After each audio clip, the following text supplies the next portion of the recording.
Well, ladies and gentlemen, you have arrived once again at a prototype episode. This is my solo podcast where I talk about game design. I talk about the work that I have done in the last week or so, as this is a podcast that generally keeps to the weekly schedule. And yeah, you can just stick around, pull up a seat, or lay in bed or go for a run or whatever you do when you listen to podcasts. I'm with you on this journey, I promise, in your ears. So, I am Pronego, as you might have guessed, and we are going to be talking about Mapcrap. We're going to be talking about melee map ideas and experimentations. We are going to be talking about the latest bout of CMBW improvements. And, there's a couple other things that are worth talking about, stuff related to this channel. The fact that we're back in action with Supercuts. I will be coming back with a couple of castovers soon as well. Mostly, that's probably going to be like a next week thing, so like final week of January in most people's minds, final full week anyway.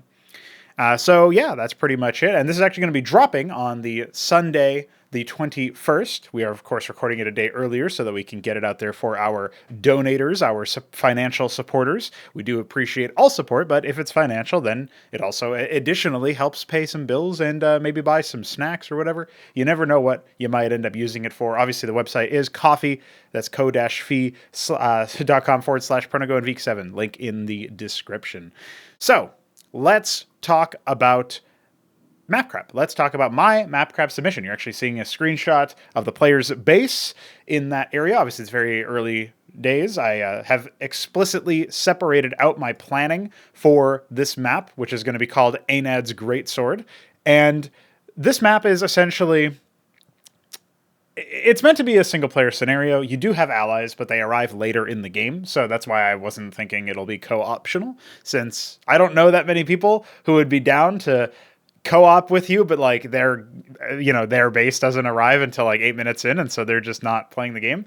I don't know that many people who would be down to just literally AFK for 8 minutes and then play. That seems a little silly. So we don't have drop-in, drop-out support for players, obviously, so we can't really allow that. Now, my planning for this mission, for this map, is going to essentially be in 3 distinct phases. Although, I think once you get past phase 1, it's kind of muddied. But, we like 3s around here. So I'll say as much that phase 1 is essentially all about baseline functionality. I obviously have to complete a draft layout of the map. This will be without a lot of, polish to the terrain and stuff. This will just be like, the layouts are there, the pathways are there, the bases are placed, that sort of stuff. I obviously have to do the bare minimum for triggers. That's like victory, defeat, startup, AI arrivals for both ally and enemy.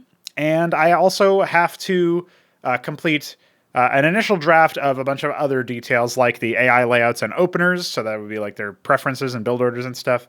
The script, of course, the voice acting for that script, and the dialogue triggers.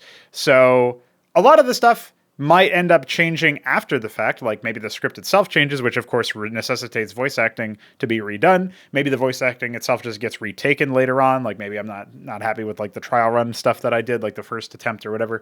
And of course the layout itself may change of the map. That is very likely, as well as the AI being fine-tuned and changed. So all of that stuff is subject to change, but I just need something that is basic, something that works.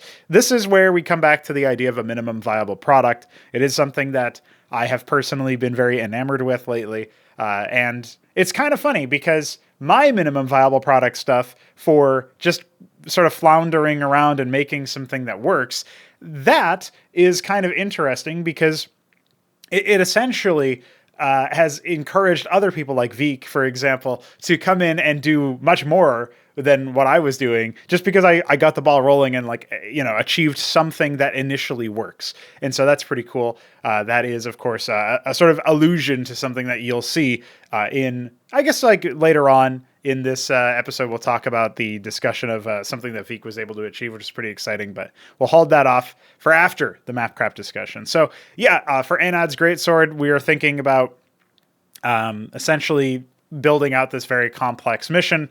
Well, rather than worry about like, oh my God, there's so much stuff to do, let's just see if we can, make something. And in the previous era, I just wouldn't even bother like releasing the content or like even testing the content if it wasn't like remotely close to the exact final cut. And by what that I mean is in this map, I actually want you to be able to play as any of the races. My thinking is if you pick, let's say it's user select, right, and you pick Terran, then your allies will be Protoss and Zerg, and maybe their sequence arrives in a slightly different area or something. Like if you pick Zerg, maybe the first ally is Terran.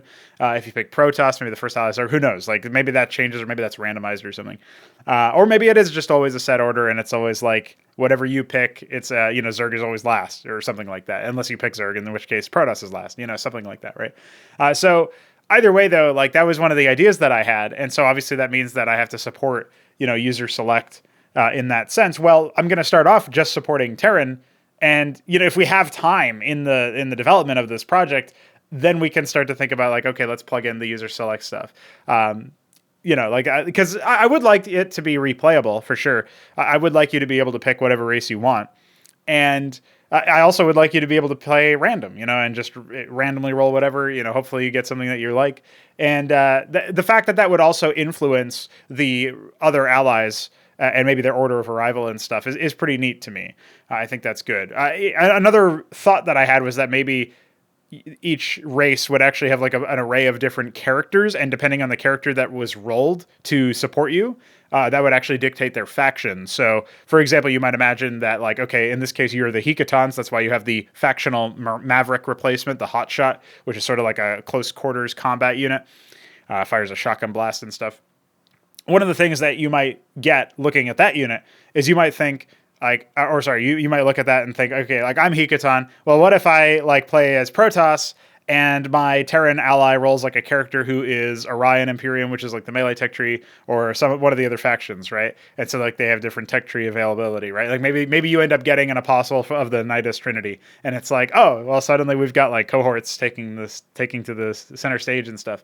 So stuff like that could be cool, but it's also, for one, it's like complexity for the triggers, and then complexity for making sure that the factions are all like well balanced or playable, baseline playable. But there's also an added element of complexity with like the map triggers and the dialogue, which, anytime you have script, it also means voice acting, and then it also means the map gets bigger in size and all this other stuff. So I don't know that I would be super keen on that one, because like even just doing the variable arrival of the AI, in terms of like what ally does what or whatever, or which ally comes where, like that feels like it's a lot of added complexity that I would want to account for, at least in part, for the, I guess like for the script itself, like should probably mention like, glad you're finally here, but it should probably only do that at that line when the person that they're addressing is the last one to arrive. If they're the first one to arrive, because you've got two allies, so you got a first and a last ally as far as the arrivals. If you're the first ally to arrive, then you probably shouldn't be greeted that way. It should instead greet you differently. So there would be like a different dialogue event if the Protoss were first on the scene versus second on the scene, and all that stuff is important, right? And then like if we also go for the idea of the user select dictating which character you are, and also which race you are, right? Then like, because there's a character for each race. There's Anad Thyron. That's where Anad's greatsword comes from. I'm gonna screw up the pronunciation a couple of times because I haven't actually decided on, do I like Anad or Anad? Anad might be like cooler, but I don't know. Anad could be a little understated and cool too. Anyway, that guy is the main. That guy is clearly like the sort of guy who calls the shots in the area, in the organization, the consortium. But he's not the only character there. There's also Star Scribe Kortar, who is of the Order of the Sacred Templar. That is, of course, a Protoss faction. So we'll hopefully get to deploy some faction units for those.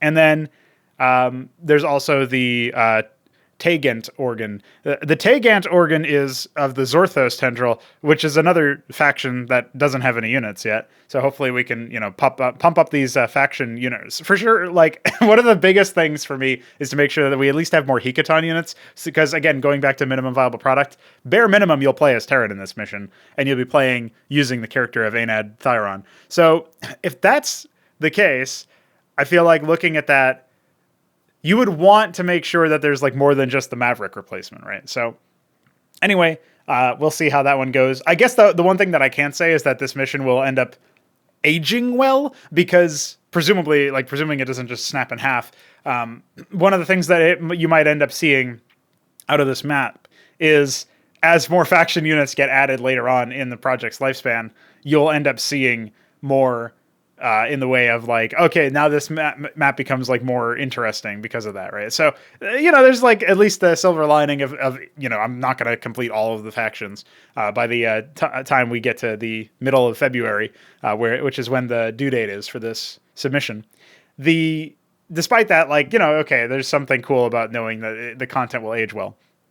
So, anyhow, that is all laid out ahead of us, but for sure, like when we're going with the idea of using user select as the character selector as well, the race selector and character selector, that to me feels like it's cool, but it would essentially change which character is the protagonist. So you'd go from Anad Thyron to Starscribe Kortar to the Tagant organ, and it's like, okay, if I'm going to be one of these characters for this playthrough of the map, that is going to dictate what exactly I do, right? That's going to dictate what exactly I can do, or like what exactly I can say. Like the character is going to, the script essentially is going to mutate entirely around that decision if it were feature complete. And so that is already a lot of overhead and a lot of complexity added to designing this mission to what would be like fully fledged polish, right? And that means that like we could be completely overhauling all of, like basically writing 3 times as much dialogue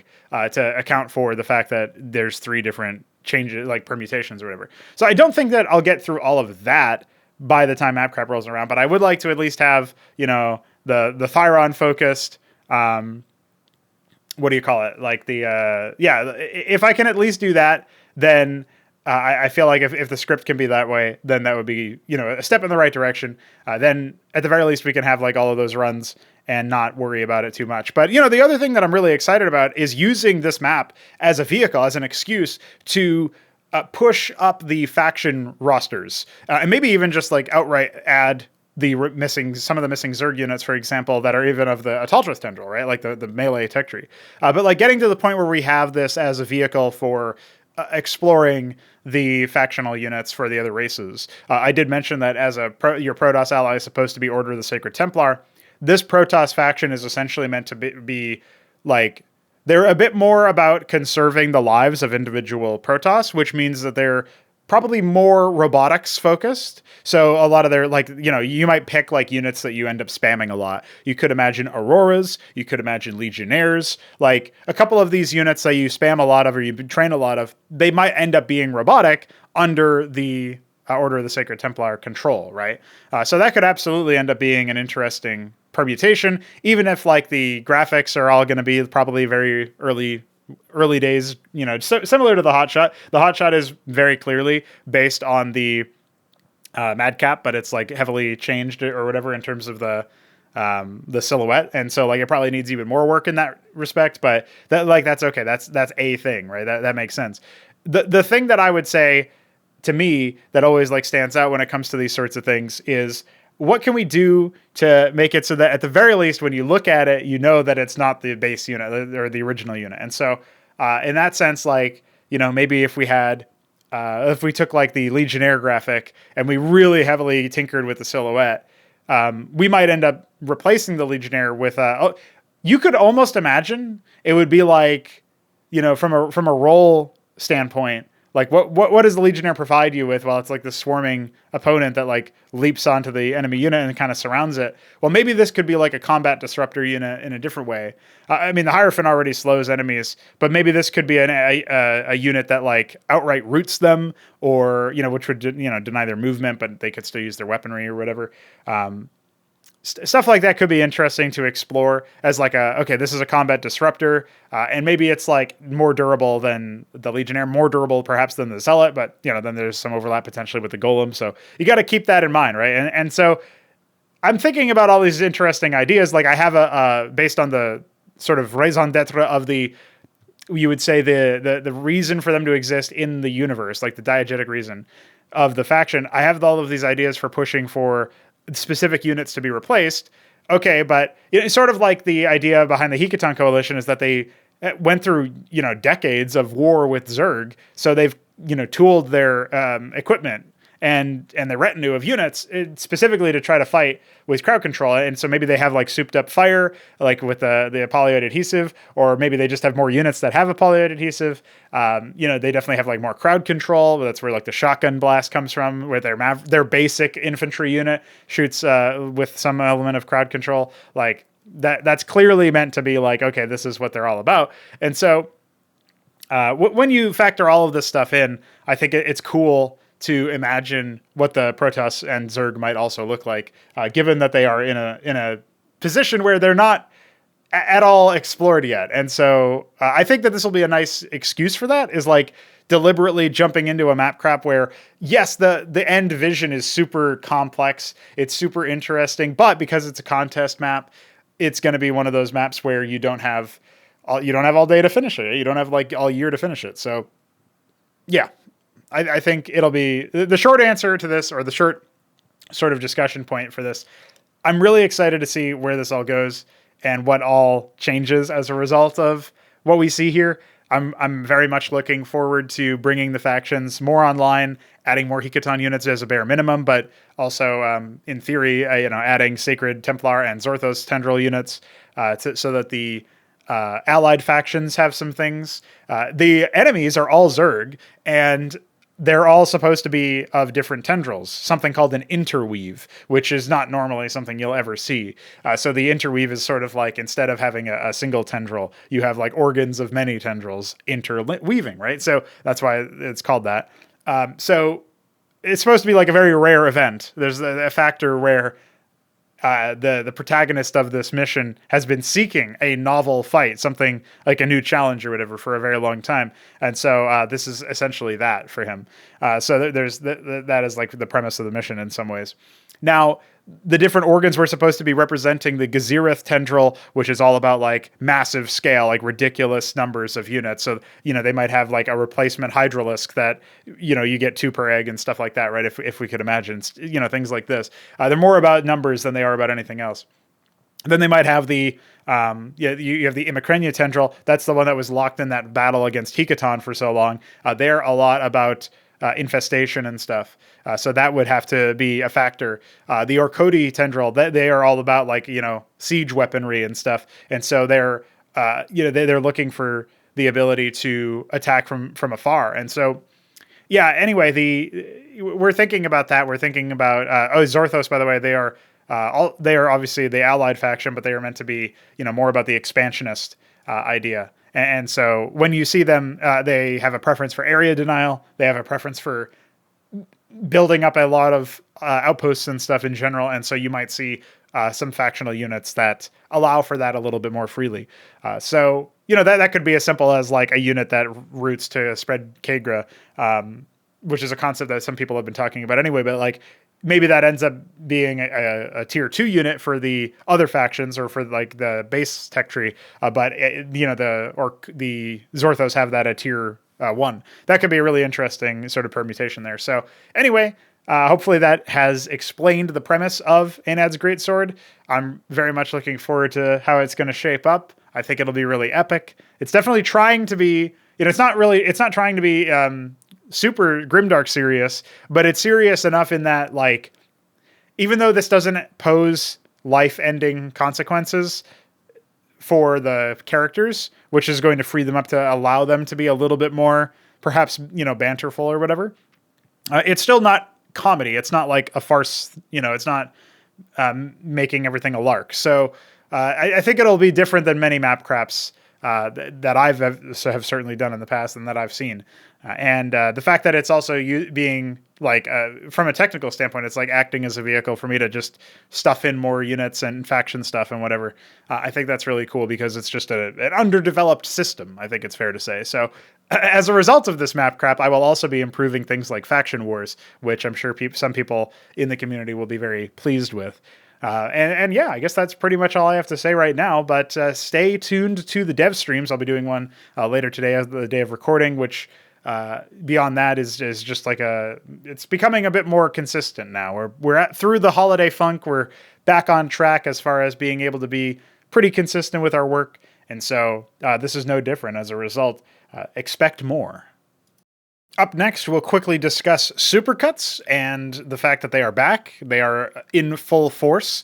I was able to muster up the necessary excitement and interest in doing a bunch of Supercuts for Reclamation of Ire, which is a Protoss campaign. I think this was suggested by Iron Torch way back. I have since then posted a poll about what you would want to see Supercut next. And if there's anybody who somehow is unfamiliar with the premise of Supercuts, there's a lot of really funny moments in a lot of these inexplicable, goofy-ass projects that I ran Let's Plays of way back, and this includes custom content. It obviously includes first-party content, just like bizarre games like Priorities Survive and stuff. Now, I had in my list of things to supercut after Reclamation of Ire, 3 projects, I guess 5 Nations is a game, but Malfurion's Quest, 5 Nations, and Flame Knives. These were the 3 things. And it's kind of interesting because it's like a non-StarCraft custom campaign. Malfurion's Quest is a Warcraft 3 campaign. It's an actual game, which is 5 Nations, and then it's a StarCraft custom campaign, Flame Knives. I feel like we'll probably always have that be the case as far as these polls are concerned.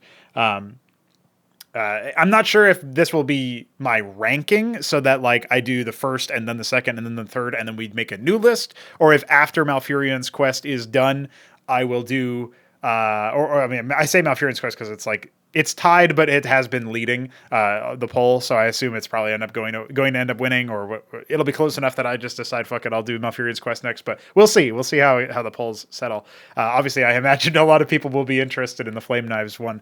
Even if you've just heard whispers of how insane that project is, it's definitely something to write home about, in my opinion. So, yeah, we'll probably do something like that. You can maybe think about it as, the fact that like YouTube doesn't let you vote multiple times. It doesn't let you rank your vote or whatever. But that would be pretty nice. It's essentially like first past the post or whatever. It's funny because Veek and I were talking about voting systems for the Mapcrap voting council about like who's going to win and stuff. And I should probably mention that actually I am participating in this Mapcrap, and I'm also on the council of voters.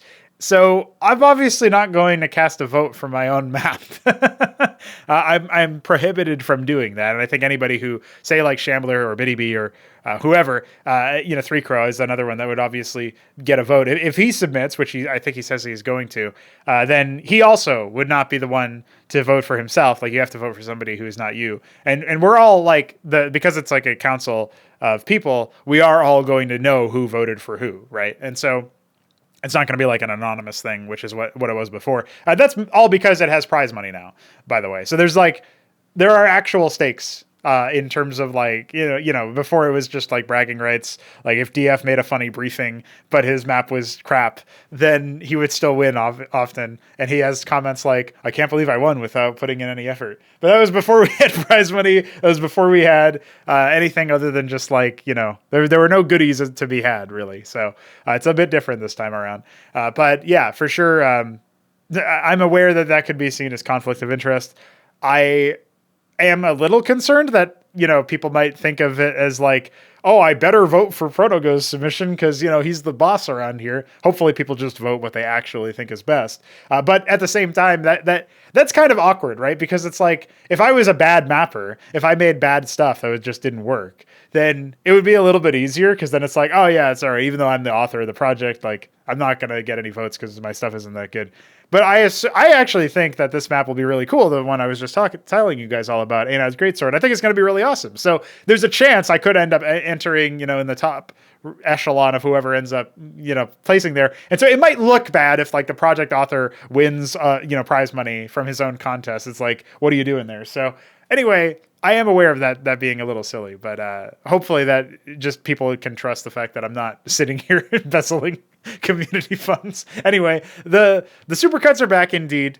We have a couple of things here. I think we might consider this a situation where we vote for Malfurion's Quest and then Flame Knives and then 5 Nations. Okay, maybe that's like the order of what I do, what I do next. The only thing that could be weird about that is because it's not rank order voting. It's you can only vote for one option. There could be some people who like, if I re-upped say there's people who didn't vote for 5 Nations because 5 Nations is third in the poll, then there might be some people who never would have voted 5 Nations if there was like anything else as an option. So for me to then do Five Nations afterwards might be like, well, I don't care about that. But there were enough votes. It's not like it got no votes. It got 24% or something. So like, there's enough people who are interested in that I think it's fine to do a supercut of that. Like, I'm not worried about that. So hopefully, looking at it like that means that I think we can just use this as like the list for the next couple supercuts, and then we'll bang it out of there.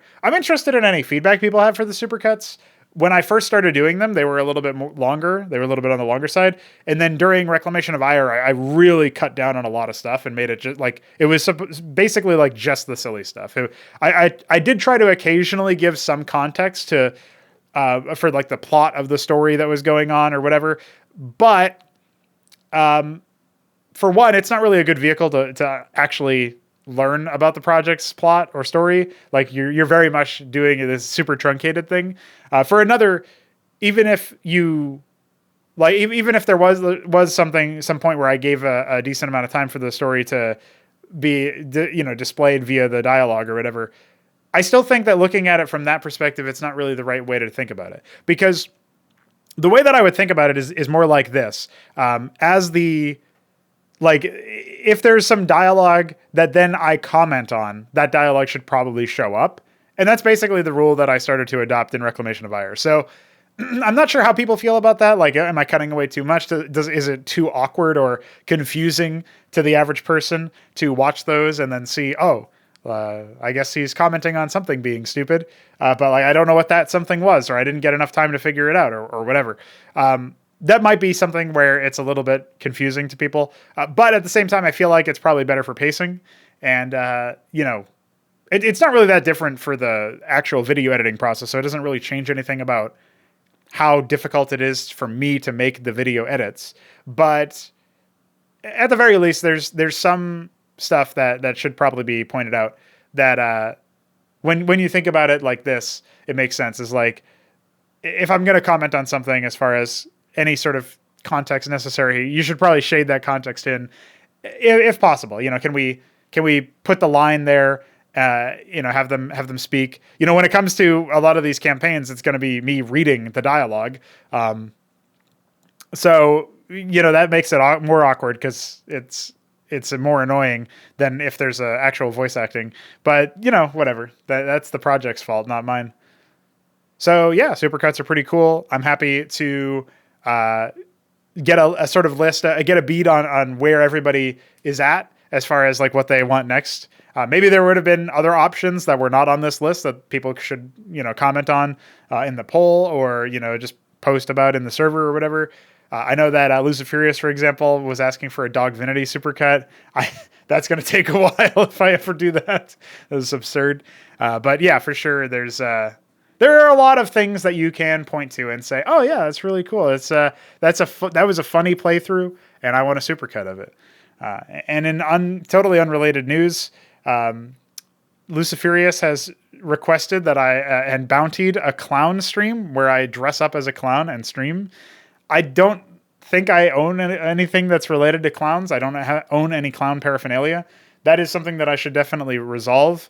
But clown paraphernalia can be expensive, so I have to think about where to order it from and what to make out of it. So I guess you'll have to stay tuned on that. Maybe we'll play some Warcraft 3 with the clown stream on, and I'll honk the nose every time a unit misses an attack or something. Moving swiftly along, I wanted to talk a little bit about exploring some different ideas in melee map creation. I have been experimenting and fiddling around with a lot of details.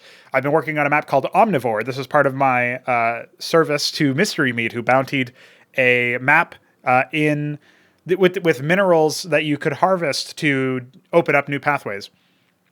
And when it comes to the Omnivore, it's gone through a couple of different iterations, but one of the main things that I think is obvious when you look at it is it's a map where it's very much trying to make those things work. And by what that I mean is, there's a couple of different meditations that I've had on the minerals. I've actually used them in 3 different locations across the map, or I guess maybe 4 technically. Oh no, actually that's not even true. I've used them in 5 different locations across the map. So in one spot, I used them to help with walling on the natural. In another spot, I used them to essentially block a pathway, to like a back rear pathway into your base. And you can destroy an atlas to open that up, or you can mine it. But the atlas will burn down at right now it's at 2 minutes 40 seconds, but that might get pushed up to some later time as well. We will see. And then there's a couple of other details that are worth noting. There's some minerals that block some paths to a neutral anchor on a hill, and you can go up the hill from any angle. That's why I'm referring to it as like a hill. It's like a different term than normal. It's not a ramp. It's like literally a cliff made out of ramps. So you can enter. It's like fully pathable, but there is cliff advantage, obviously. So you can go up there. You can enter into that anchor, but you can only enter into it sort of diagonally from the top right or bottom left. And there's two of these locations, and so the mineral fields kind of block the bottom right and top left entrances. But you can also deplete those if you ever want to have full, I guess, movement across the map or whatever. So we're experimenting. It's the first time any map has tried something like this. We're experimenting with it to see how it goes. There is, of course, another couple instances of the mineral field blockers. There's like a really wide ramp into the middle from like the bottom. Well, so it's not worth really describing it in detail because I can only do so audibly. But there's a super wide ramp, and then there's a thinner ramp, but still a wide ramp. It's fairly wide. And those, the less wide of the two, has some mineral fields that further constrain it. And you can choose to go through that, or you can choose to take the longer way around to get to the super wide one. And those lead to expansions in the middle of the map. You can also choose to cut straight through the middle where there are mineral fields that sort of like act as these extra pieces that push, like kind of split the line so that they allow you to essentially create like choke points, which can be, gotten rid of later. I feel like that's probably a reasonable use of them as well. I don't see any issues with that. And I feel like there's probably a lot of experimentation we can do. I'm not super crazy about the idea of like, using a lot of neutral eggs or whatever the hell. Like I kind of find that to be pretty lame. But there's not really that much of a difference between you putting, pre-placing eggs as blockers versus pre-placing the mineral fields. Like, okay, you can destroy the eggs, or you can mineral walk through the eggs. You can, whatever. But I don't know. I'm not 100% sure how I would go about commenting on this sort of thing in general, because part of using a lot of like really weird, quirky engine things that are super not intuitive, it is a little uncomfortable for me. Like I'm not really as a game designer, I'm not really super happy about that. But if it ends up emerging as like a thing that is actually better for the game, then, well, at least in CMBW, that's fine. But in theory, I might think a little bit differently and more strongly about changing things up. If I look at it and I think, okay, this could be a lot better, if XYZ thing were true, and it was a little bit, smoother or more intuitive or whatever. But for now, I think it's probably fine to experiment with. And Myst did, of course, bounty it specifically. I do think that the map, I could probably make a better map with these concepts in mind. But because I was deliberately trying to be experimental, it's a little bit different. I do predict that this map will end up going into non-standard, or at best like competitive class 2. I don't think it'll end up being a class 1 map, is my gut reaction to it right now. But I could be proven wrong. Maybe people end up really liking it. Maybe it ends up giving really good games consistently. At the very least, it's a stepping stone in the right direction for the kind of experimentation that I think is valuable, which is just sort of coming up with different things, right? Like mineral blockers, maybe unit blockers to have like assisting walls, making better walls, obviously having hills instead of ramps. My first time using the burning Terran structure shtick, although obviously that was something that the Beaver had for a while in Infinite Velocity. I'm pretty sure somebody used it way back. I know Shambler used it after Infinite Velocity, but I'm pretty sure somebody used it way back in like before Infinite Velocity. But I could be thinking of like the super old days where I know we had like crashed battlecruiser, crashed Minotaur units, and we were using those to block pathways. And then we noticed that like AI, for example, got super stuck with them, and that the yeah, it was a little silly. AI would get super stuck with them, and there would also be like just the pathing tism that occurs normally when you try to right click around it and stuff. So that's something I'm still a little bit, sheepish about, but we'll have to see how things go. I might, this is sort of a balls to the wall experiment in that there's so many different changes. There's so many different weird things at once with the way that the mineral fields are used. They're used in, like I said, 5 unique, 5 symmetric locations across the map. And that's really wild. Maybe I should make a map that's a lot more standard, but has a back entrance to a base that's pretty like an island besides the fact that there's minerals blocking it. And so, maybe or maybe that's where you think about the mineral blocker or the mineral walk through an egg or something to get there. And it's okay, there's an island base you can grab, and then there's a different kind of base you can grab somewhere else or whatever. And so anyway, that's an idea that I have.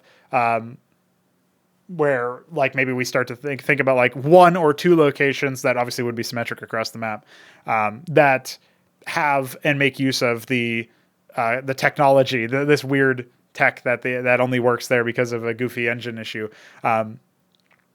or whatever. That might be something that is a little bit more measured as far as a leveraging of it. But this gave me a lot of interesting ideas at least. So even if it doesn't end up being an impressive map in terms of the games that are played on it, I still think it was worth doing. And so that's my shtick. That's my thoughts on Omnivore and those map experiments. Thanks to Mystery Meat for obviously bountying that, which means I got some cash for it. But not only that, also thanks to him for constantly, being involved in the discussions.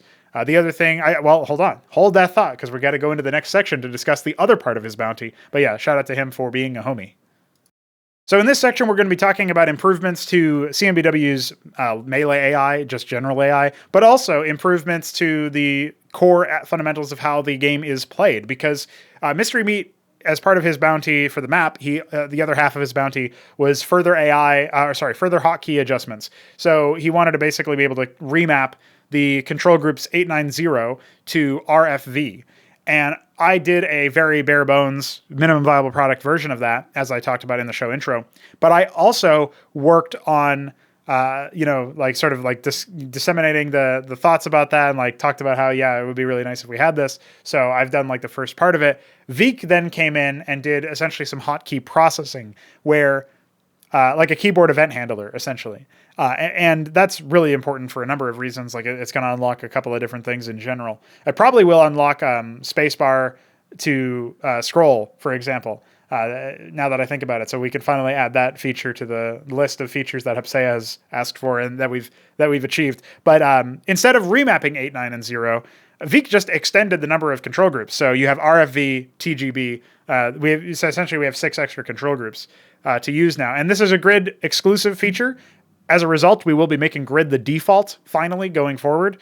Something that many people have suggested in the past, and some other people have said, it doesn't really matter for the people who don't want to move to grid, but for the people who want to move to grid, or are already on grid, I mean, you guys are essentially using the competitive standard. Lundier actually pointed this out, that I guess grid is going to become the competitive standard if the extended control groups aren't going to work with the mnemonic keys, the legacy hotkeys. And the reason why they don't work very consistently with the legacy hotkeys is, I think Y through N is sometimes used. So Q through Y, the QWERTY, right? The A through H, and then Z through N. I think all of those might be used in the legacy keys. And so, that only leaves U, I, J, K, M, comma. If that could be our setup for non-grid, for mnemonic keys, maybe those would be an option, although it's not guaranteed that those wouldn't also be featured. But what I'm getting at from that is simply to say that I look at this and I think to myself, okay, guys, this isn't going to work properly. Yes, Brood War is jank, and yes, it's kind of lame that we don't have a solution for mnemonic keys to also have extended control groups. But grid is already the competitive standard for a number of other reasons anyway. So you might as well just bite the bullet at this point. I do think we should try to support more options. If you use a non-standard grid layout, if you don't use QWE, because you can actually change it. You could change it to WER. That would not work with the extended control groups, which is something that should be attempted to try to be resolved. But the main thing that I would say is we should try to add more hotkey, customization. We should try to add more adjustments here and there. But if we can't, this is at least like a really good step for like increasing the skill ceiling of the game, because we're literally giving you more tools to control your army. And so we talked a lot about, wanting CMBW to be able to achieve more scale. Vic and myself have had discussions about that publicly and privately.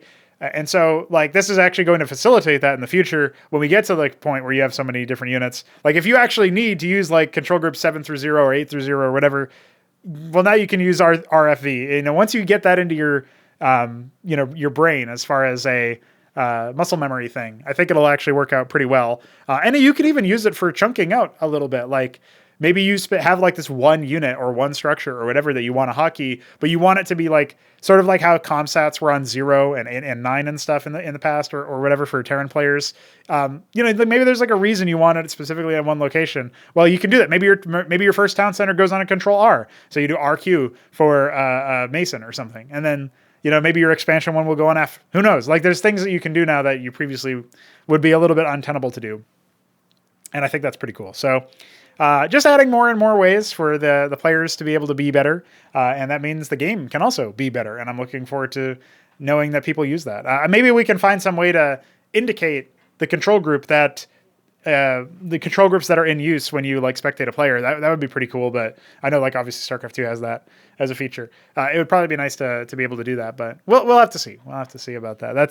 That's more of a UI thing than a logistically, it's a bit more anything to do with the UI in Brood War is often a nightmare. So just keep that in mind when we have some jank. There are, of course, some other changes that we should mull over here. The AI improvements, I'll quickly summarize. Zerg AI, after the move of Larvosks from tier 1 to tier 2, the migration there where they became a higher tier tech option, Zerg AI really started to struggle. And the main thing that I would say about that is that they just didn't adapt the way that players adapted. Players adapted by building macro hatches, sometimes before their expansion, sometimes often after their expansion. So what I've done is, after discussing this with Pr0totype a little bit, who's obviously been a champion for AI improvements, I almost said AI rights, but you know what I mean. The Zerg Hatcherosk requests are now higher priority and more frequent in build orders. So they will make macro hatches, sometimes, 2 macro hatches instead of just 1. But at the very least, they'll make 1 macro hatch. Almost all the builds have received this treatment, fairly early in, often after the expansion, but in between that and some other thing. Obviously, we have improved attack timings of early game for rushes. You should end up seeing a little bit more lethality from things like the 6 or 7 pool or whatever, the instant Quaseth build. I'm not 100% sure how consistent it is, but in my testing, it's been pretty good. I am also trying to improve the handling for gas capping and for adding production structures to expansions. However, both of those things are still not where I would exactly like them to be. So they are work in progress, but some movement has been made on them.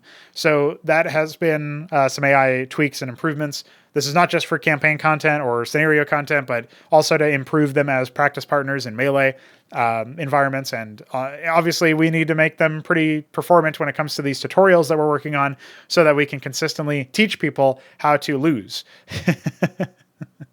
So there you go.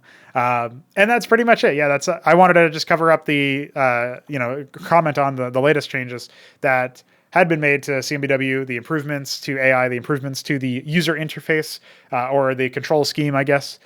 Shout out to Vic for that. Shout out to Mystery Meat for the bounty. And shout out to Pr0totype for the AI-related bounty and the content he's been making that has been pushing the envelope on that has made me think about AI and how I can improve them going forward.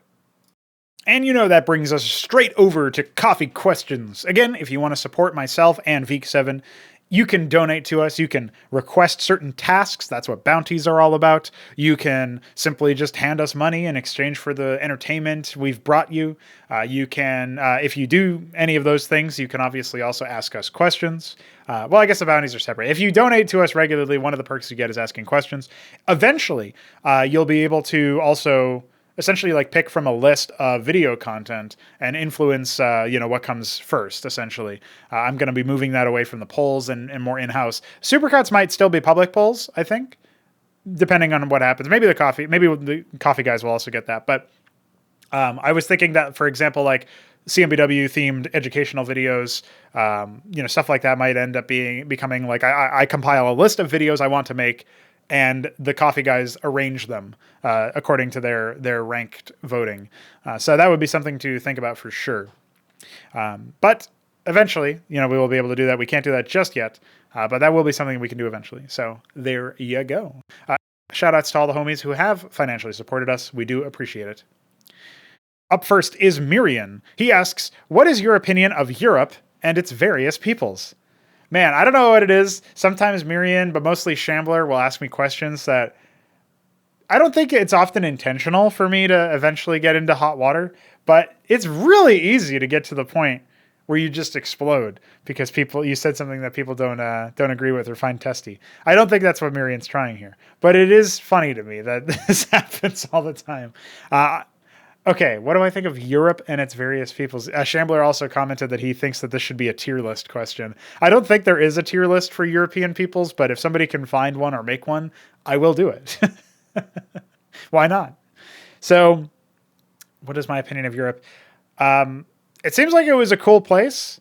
They had a lot of, sort of like what's happening in America now, and they've had a lot of unchecked immigration, which is probably not something that you can say in polite society without being frowned upon, but just from a logical standpoint, not from a standpoint of, I hate these people because of XYZ thing.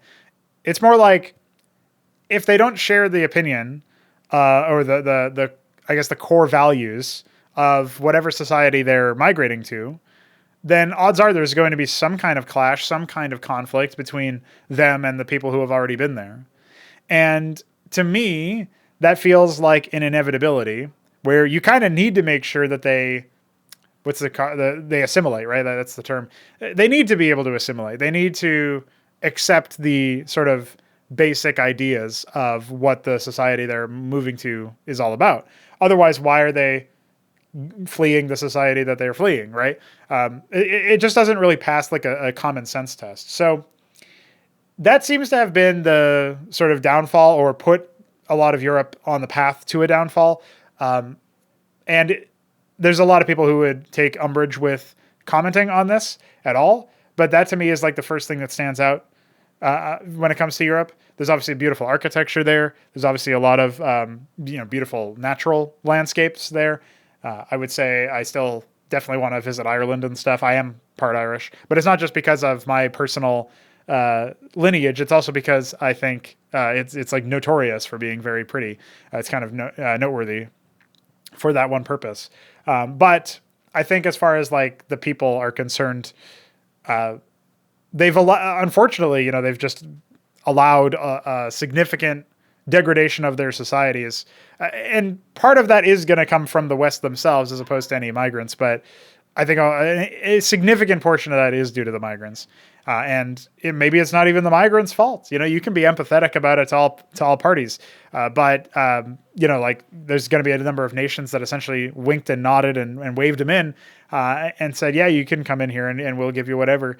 That's actually the case right now with the current American administration. So when we're factoring that in, it's like, well, if I'm coming from someplace where I don't want to be and I want something better, and this country is saying that they're literally going to give me a bunch of stuff for free if I go there, then sure, why wouldn't I? Like, it seems like kind of a no-brainer.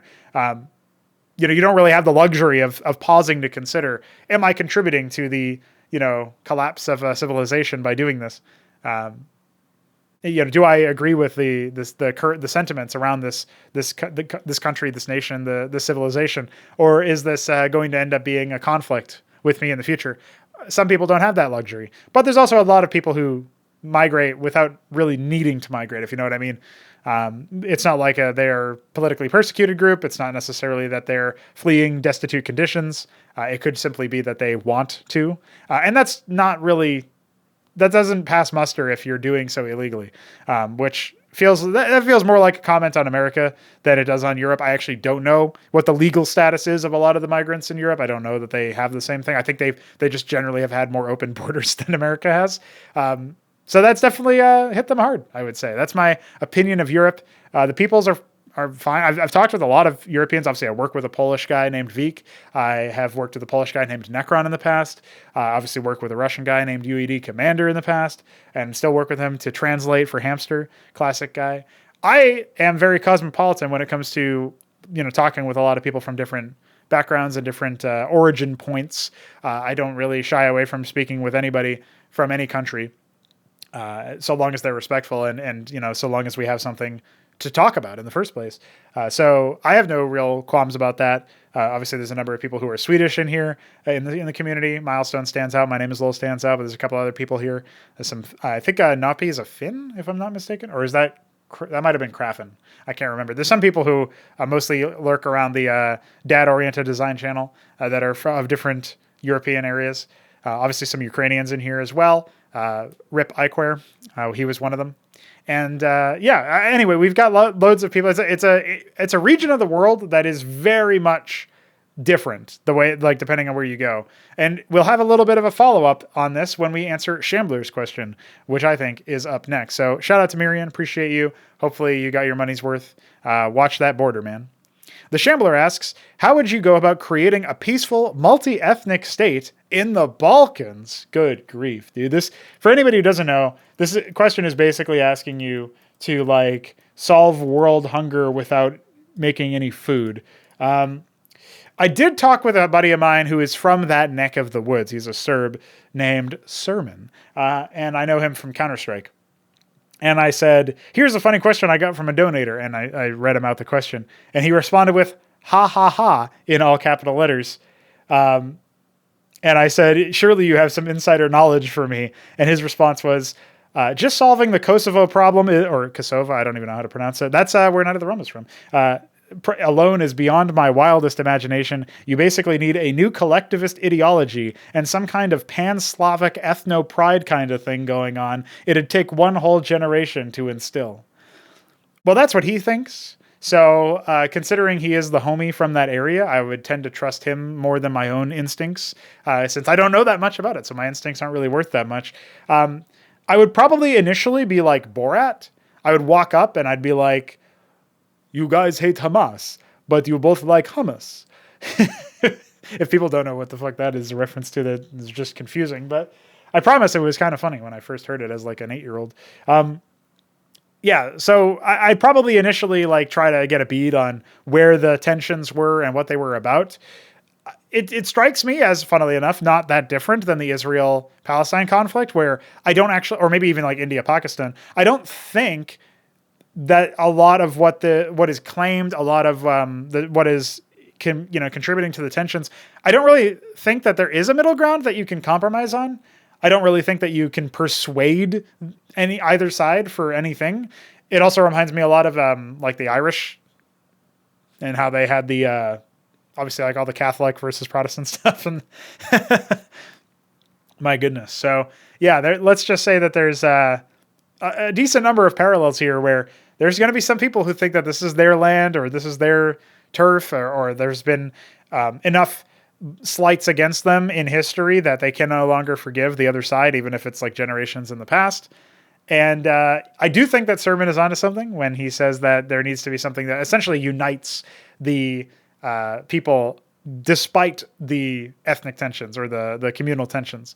So that would definitely need to happen. I think what would have to happen is, so part of this question is also that I have like ultimate authority, but I don't have like magic powers or whatever.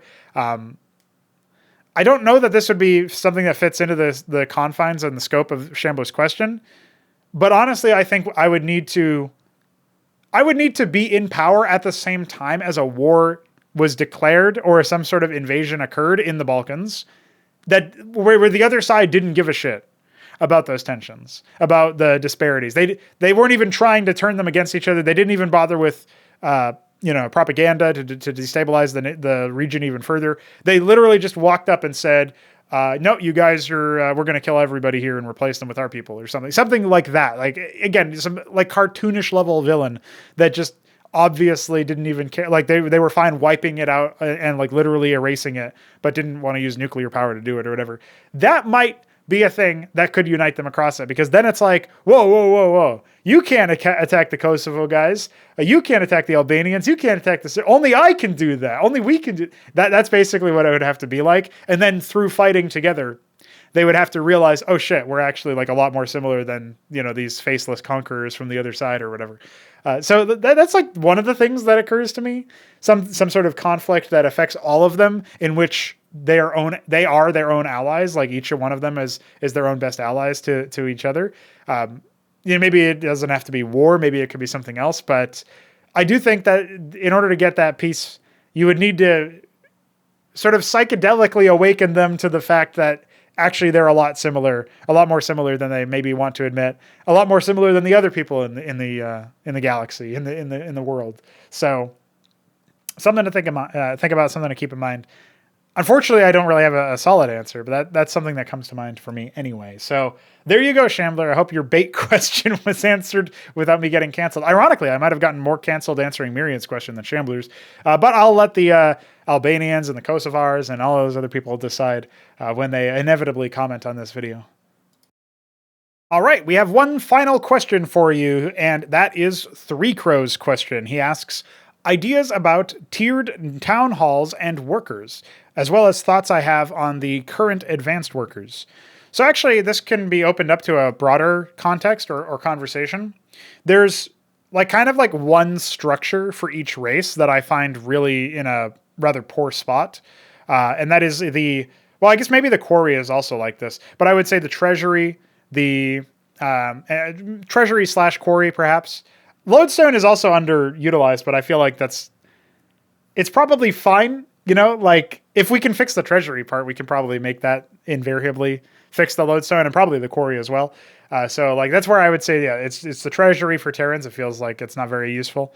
The crucible for Protoss, because it's just not very elegant anymore, maybe ever, but it's certainly not right now. And the Larvosk Cesian for Zerg. Those structures all feel to me like they are overshadowed by role overlap, or, in the case of the Crucible, it's just that it's too dumb, essentially. So those come to mind as things that should be changed. And the reason I bring those up in the context of this question is I feel like the Talos, Artisan, and Gosvaleth, the advanced workers for the various races, are kind of also in that boat, where in addition to the idea behind the certain structures not being exactly clear, I would say that the Protoss and Zerg having, all of the races having the advanced workers, I feel like they also aren't making stellar arguments for their usage, right? Or at the very least, there's some sort of weird design conflict there. So most people have really only found usages for, for example, the Talos to make, static defense on ramps easy, on high ground easy, or proxy diadem or whatever in the mid game. Or late game, perhaps. I don't think we have seen some people use Gosvalets to create essentially K-Grint farms, which they can then turn into static defenses for drops or Larvosks for whatever else. And I do think Larvosks have a place, by the way. I think, the Treasury also has places. It's just not very commonly used right now. Maybe that's part a map design thing or part a tech tree thing or whatever. Those are areas where I think we could see improvement. I think basically the advanced workers seem mostly as some maps have tried to encourage you to use advanced workers to access, bases that are otherwise inaccessible. And I think that could be a fine way to use them, but they should probably be they probably shouldn't be marketed as just a better worker. A worker that happens to fly, is more durable, deals more damage, so it can defend itself against raids and stuff. It probably shouldn't be considered like that. That probably shouldn't be its use, basically. And the reason why I say that is, and there was a lot of discussion about this in Considering Future Changes, which is a thread inside our forum part of Discord, which is a strange, misbegotten feature, honestly, but whatever, we're using it. Fagudo and Three Crow and Veek and a bunch of other people, I think Nablime was in there, talking about the advanced workers. Lundier also chips in on that. There's a lot of people who chip in on those kinds of discussions. I think the advanced workers, for my money, they feel a little bit like they're not stellar, I suppose, in the context of being better workers. They're not better enough to warrant using them in any one area. Whereas specializing them instead would allow you to then say, okay, I'm making, a Gosvaleth because I want to make structures off Kagra or whatever the thing that they might do special actually is. And I'm making this Protoss worker because I want to have the power field on the worker so I can start proxying some stuff or whatever. I don't know if that would end up being that useful, to be honest, but like I don't know. I'm not sure what else that you might see, but I like the idea of the workers being more specialized. So maybe like the Protoss, the artisan for the Protoss, it might actually be a builder first and foremost. Maybe it like has an aura where it increases the building construction speed or something. So you can specifically use them for that purpose. Maybe it would have to channel on it, and so it would only be able to speed up one construction. I'm not sure. Maybe it would also have some other utility where so if it channels, maybe it channels on a structure to increase its efficiency, and that includes when it's warping in, but also includes after the fact. That could be kind of interesting. I guess it could essentially be like the Crucible, but targeted. So then you might get into a weird territory where you're essentially like having the worker, you're putting the worker up to like building one worker per production structure or something that might be a little bit weird. But maybe it's like a specialized sort of utilitarian unit. Maybe it doesn't even harvest resources, or if it does, it doesn't. Maybe then it doesn't need to harvest resources better and faster than the other the other default workers, because it has the specialization, which makes it actually useful for a different purpose. Which it then can also be a worker, like a conventional one, but you might also want to use it for like some other unique purpose, right? So these are all like spitballing ideas off the top of my head. I do think that would be better. It does seem like some kind of notable revision to how the workers are designed would be a good thing, and what they actually do. Giving them an actual purpose. Tiered town halls. I guess one thing that would happen if we take the current advanced workers and we make them into more specialized options is it does not free up the potential for even more worker archetypes. Like maybe there's like if the Talos is supposed to repair faster, which it currently does, obviously. If the Talos is like the repairman and also is like the flying worker, maybe like units maybe instead of repairing faster, like units that are being repaired gain, I don't know, some sort of protection or whatever. Like maybe they repairing a unit gives it like an armor buff or something. Then suddenly you're like, okay, I have a reason to use this unit. That's just like an idea off the top of my head. And then, you might see some other features where like, then you could think about a third string worker that has another benefit to it. Maybe if the ultimate like advanced worker actually did build structures faster, but was like a tier 3 thing, it would be balanced again.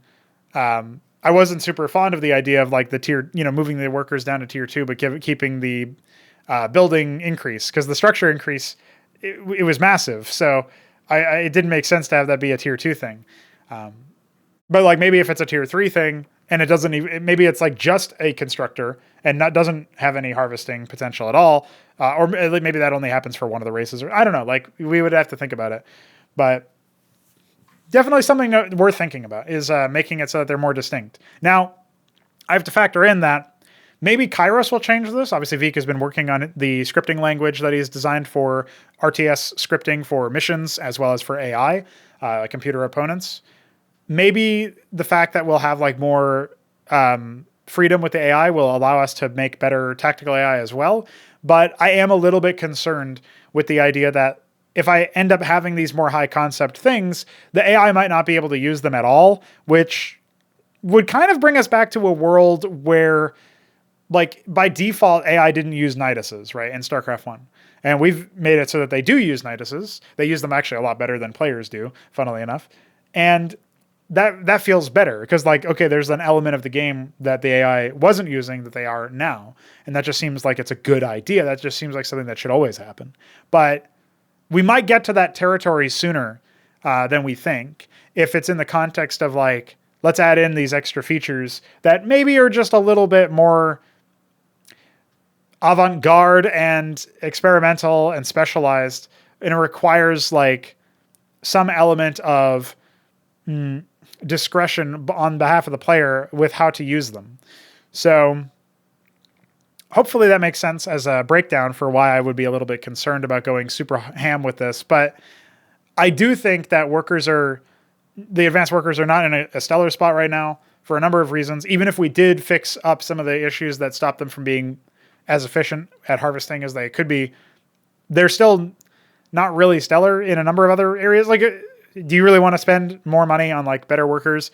Like we've experimented with like the map idea of like, okay, let's make it so that the workers have some other feature associated with them where maybe the workers have like, I don't know. Like I was thinking about a couple of different ideas. Maybe you could have like a ground worker that has ranged harvesting, but I think you'd still have pathfinding-tism with that, where they might not go to like, if they're trying to mine up a cliff, well, they won't have vision up the cliff, but even if you give them vision of the cliff, then if you lose the vision, then they might spin. Even if you have vision, maybe they still spin. So I think they would have to be flying workers. But you might still give them ranged harvesting for some reason or another, as like that could be like one race's specialized harvester, has like less travel time, so they're much more efficient as a result. But that they can be more efficient without being faster in the movement. Maybe by harvesting with like 3 or 4 range, that could also make them safer versus harassment too. You could think of it like that. So there could be something like that. That might be something that I try on for the Escosi later or whatever. But these are all ideas that I think like making them more specialized would be better. Making them more specialized would give players more distinct reasons to build them instead of, I guess it's just better. So anyway, I think that makes sense. I didn't really answer too much about tiered town halls. I think town centers for me, I don't think you need them to be tiered per se. I'm not really even sure what the core concept behind it is. Like Zerg kind of have them, but they do different things. So it's not like you go from tier 2 to tier 3 with the town center. I don't know if there's any room for that in the Escosi. That would probably be like a 5th race territory if I was going to experiment with it at all. Yeah, I'm not sure. I'm not sure about that one. For me, I think if you were going to have like a tiered town center, it would be best something where you have to make a choice. So it's like a branch, sort of like the add-ons for the ministry, where you choose, do I want to double my worker production queues or allow myself to make the morning stars, like the missiles and stuff? Or do I want to, have detection with the lodestone and stuff? I think either one of those options is potentially adequate, but it's like a choice, right? And so I think that's probably the best idea is I don't know that I would want like a linear path of like always get this, then always get that. But having town center upgrades in that sense, localized like per unit upgrades, I think makes sense in theory, in the same way that just building a higher tier structure from the ground up could make sense. But what would it be? What would it mean? What would be the difference between them that would make something a higher tier? Like, I wouldn't want to do something like you get more money when you return it to this structure, because that's obviously really something that would morph things a lot. But maybe it could be something where, like, do you get a movement speed boost in this area and that makes mining more efficient? I don't know. Like, that would be pretty absurd as well. So, like, I'm not really sure what the tiered things would be. Like, would it simply be stats being changed? Maybe it has, like, an auto gun or something. Like, I could imagine, like, a Terran one that has, like, a sort of... I don't know, like maybe there could be like a high tier ministry replacement that when you build it, it has like, a heavy cannon on it, similar to the planetary fortress, I guess. But it's like a turret or something, like a turret on a structure. That could be kind of interesting, maybe. I don't know, like I'm just sort of spitballing. I think right now Protoss need an alternative for the Nexus, since Terrans have the treasuries and Zerg just have the Hacharosk that's cheaper and that they need more of anyway. So for my money, that's something worth pointing out. However, I think that's not really the same thing as a tiered town center thing. That's more like just having a cheaper alternative for an outpost, right? An outpost versus a center, sort of how I would think about that. So there you go. That is it. That is our show today, ladies and gentlemen. I am happy to get this episode out to you guys. We will have another one later on this week, so stay tuned for that. I will be recapping additional progress on Mapcrap, on tech trees, on whatever else comes to mind. And I know we haven't really announced much about the fraud launcher updates, although those are coming. And we haven't really announced that much about the next tournament, the next big tournament. I think the gauntlet will be starting in March or maybe very late February. But I will keep you guys apprised of those of that information as time goes on. Keep your eyes peeled to the server. Feel free to ask any questions you got. And yeah, tell me all about Supercuts and Mapcraps and all the other fun shit that you're looking forward to. Bye-bye.